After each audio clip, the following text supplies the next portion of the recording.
Why we chose zone. You know, I started off. I played in a flex bone system similar to Navy, Army, Georgia Tech. That's what I played in. That's what I started coaching, and I was lucky enough to coach at my old high school, White Bear Lake. When I graduated high school, my head coach got done playing college football. He hired me on it, and that's kind of where I learned the game. And then as I got my first head coaching job, which was 6 years ago now, went in and had 3 quarterbacks who were all coming out of a shotgun offense, hadn't taken any under center snaps, and we said, you know, let's go to pistol, and we ran pistol veer, pistol midline, speed option, outside veer, and that kind of stuff. And as we moved on, you know, the place would end up cutting back quite a bit, and zone was part of our package, but wasn't the main part of our package, and also the way that, you know, veer is something we do. It's part of our offense, but it's not the mainstay of our offense. That's inside and outside zone, and it's because of these factors. It's because you know, it's great against all fronts. We don't really concern ourselves with what defenses line up, and we know we're going to get, you know, an odd front, an odd stack, you know, an even front or an even stack, and that's kind of all our guys know, and that's all our old linemen really worry about. And so what the zone's done for us is allowed us to have simple rules with our linemen, and it's created consistency and confidence in those guys so they can go out and play. And I think, you know, that's allowed the skill guys to look great because of what our old linemen are able to do. I also like that it's got 3 different points of attack. You know, we can bang it in there, we can bend it, we can bounce it, and I'll get into that a little bit. And then also, you know, the quarterback can pull it and take it off the backside edge. So it really puts a strain on defenses and makes them play assignment football. We found that when teams try to blitz us or teams try to play multiple fronts, it puts them in a harder spot. That, you know, our zone scheme, our option football scheme combined with our no huddle pace really forces us to see forces defenses to kind of play some vanilla defenses against us and let us do what we want. And it's led to a lot of success this year. So real quick, the differences for us, and I know everybody's different, and this is just how we look at it and how we teach our kids, is a difference for them between inside and outside zone. And with inside zone, we want our super back, our one back, we want it to be an A to A run. You know, when that play bounces, typically things have broken down inside and we're in play. That's kind of when we found we get our negative yardage plays. So we really want it to be an A gap to A gap run, and we tell that guy, you know, hit it in the backside A gap, and if it's not there, you can bend it back to the play side A. But that's where we really want that play to hit. And after that, that's kind of all I tell them. After that, I let an athlete be an athlete. In our outside zone game, it's more of a B gap to D gap run. So we're trying to hit in perimeter. We'd like it to hit in there, but that play tends to get to the perimeter a little bit more. And then how we teach our double teams in our inside zone, we look more for vertical double teams. We want to get vertical movement and off the backers. So we tell our linemen to pound it down and let the backers kind of show up in our laps. And with that, we have our super backs press the hole a little bit more to get those backers to step up and then kind of deliver those guys to the linemen. And our outside zone is more horizontal double teams where they're working to get outside leverage, and I'll get into those schemes here, but it's more a horizontal double team, and so our steps are different on that. And then our inside zone, we tell those guys that's a physical play. We don't want to be an inside zone team and be finesse. We want to be a physical inside zone team. And so we tell our guys that, and we want those guys putting guys on their backs, and we want pancake blocks, and we want defenses to not want us to run that play. Outside zone, we still want to be physical, but it's more of a position play, and the placement of the head and being able to reach and overtake and those type of things are a bigger piece of making that play be successful. Real quick before I get into schemes, I just want to quick go through the thought process, and this is stuff that I'll talk about as we get through plays, but the thought process for me as being the O coordinator, first thing we look at is where our numbers. So where's our numerical advantage? And we can get that through formation. We can get that just by how the defense aligns. We can get there through motion. But we're trying to find where our numerical advantage is, and then we're trying to find where the defense's weaknesses are. So we'll do that through film study. Maybe it's who we're attacking. Maybe it might be who we're choosing to read that game. And and we'll try to find, oftentimes it's who's their best player, and let's just read that guy and make him be wrong, and then also it's where are they weak by alignment.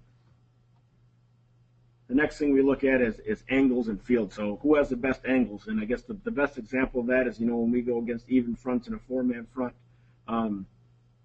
we find it's much easier to double team, a 2-eye or, a shaded nose and get off to a backer than it is for a guard to try to reach a 3 technique to the play side. It's not a great angle. The guy's already in a B-gap position. And so we try to look at where are our best angles to run these plays. And then we try to find where's the space in there. Are they we're in a spread formation. Are they taking a backer out of the box? Where are they giving us space to run the ball? Is it to the field? Are they overplaying the field and now it's to the boundary? But we try to find where that space is. The last part of it is where our playmakers are, and so we try to build things into our option offense where we know if our playmakers are hot, or we just know we got to get the ball to these guys. We can look at it and say, who are we going to get the ball to? How are we going to get it there? And so we'll come in with our sheets going into games and saying, these are the top plays here. Our one back is having a great day. Let's run these plays to make sure he gets these touches. Or, our slot is running really hard. We need to run these plays. And so that's kind of that next thought process there is trying to get the ball to our playmakers and make sure there's big factors in the game. I'm going to get into a little bit of inside zone rules here. And so, this is it's a modified blocking scheme. So a modified zone blocking scheme. Everybody teaches zone a little bit different, but I think, they've all got merit. And one thing I did as we made a decision as a staff to be a zone team, is reached out to people. I talked to Anthony Prattley with pistol spread option and talked to him all the time. Luke Ethington out in Maryland, and then went out to Oregon and talked to the end zone guys and trying to get as much information as I can about people who are doing this successfully. And I'm probably a lot like everybody else here. I'll be logging on to all the other webinars and trying to learn as much as I can. And so I think one thing that makes our schemes successful and has helped our kids is it's pretty easy. I sit down with the kids and we can have them recite back what they need to do and be prepared to do this in about 10 minutes, which is good. And so our rules are, if we've got a covered guy, his responsibility is to block the play side number. And then we go through the steps of how we get that done. But they know if you're covered, you got play side number. And that's how we teach it. So we're in film study, we're doing a breakdown, or we're doing a game plan. We'll say, all right, this is their front, you're covered, what's your responsibility? Play side number. Our uncovered guy, he's going to block the play side gap, the first fat guy at second level. So we call it GFS. And so that's kind of what they say so we shortened it up a little bit. So they know that they're responsible for gap. Anything shows in that gap, that's their first responsibility. If nobody shows up in their gap, now they're on the double team, working to pound it down, and the last responsibility is second level.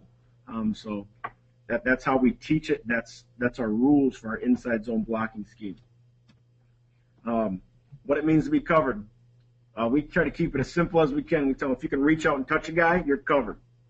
One thing we try to utilize is we start off with our base splits at 3 feet. We go 3-foot splits, and then we adjust from there. So you'll see our guys, and I know video doesn't come through great on this, but you'll see our guys in film, and if you're interested in any of that, you can feel free to let me know.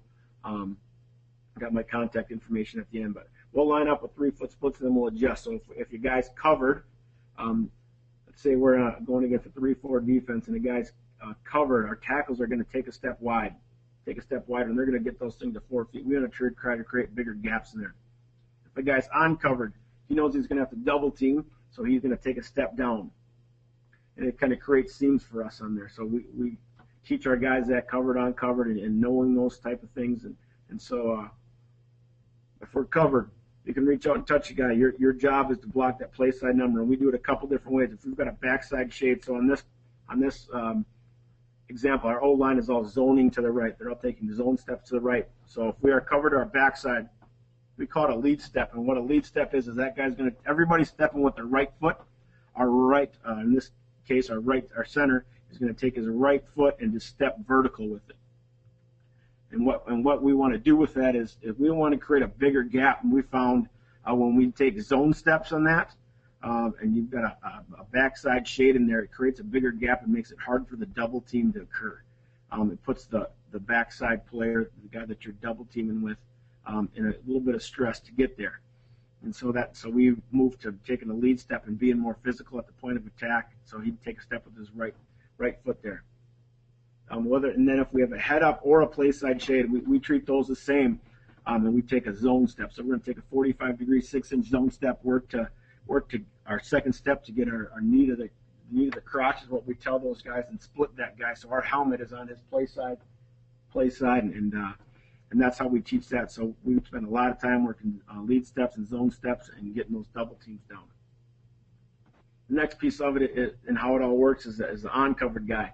So the guy's uncovered. He's not covered, so we reach out. You can't touch anybody, or he's covered by the guy we're reading. We treat those the same.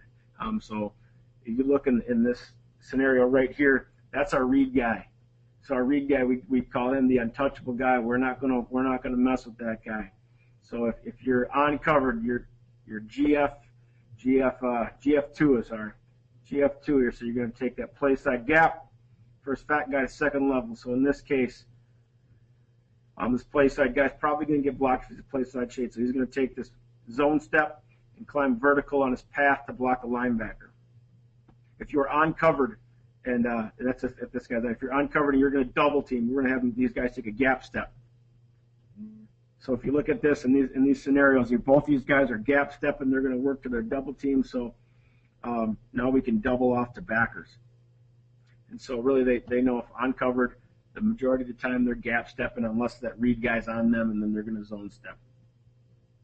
So hopefully that makes sense for you guys. That's just the fundamentals of how we teach it, and what we start off with. And those are our first, we spend a lot of time on that, getting our guys comfortable with it. So I'm going to quick go in. Here's all the variations we run. I just kind of want to give you an overview of the things that we're going to cover. What starts off with zone read. A lot of people run it. It's a traditional zone read. It's a double option play. It's our quarterback and one back play. We run zone bubble.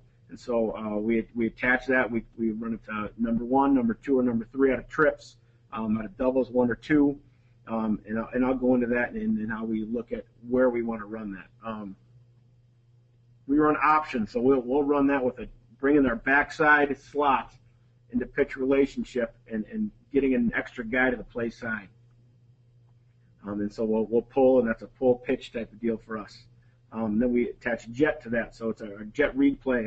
We run a lot of jet. All of our jets are jet reads, so our O-line kind of just knows a zone. They have no idea any of these tags. All these tags are backfield tags. So for our O-line, it's inside zone. Hey, you want us to zone right? We zone right. All the other stuff is all the smoke and mirrors and all the different stuff to get our players the ball.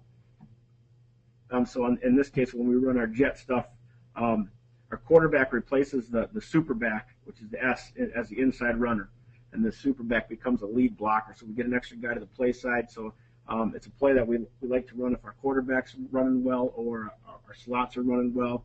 We know we're going to have those guys in a good position, and allows our quarterback, if we've got a guy we feel like is a good zone runner at the quarterback position, which we had this year, it allows him to be the zone back, and we really like that.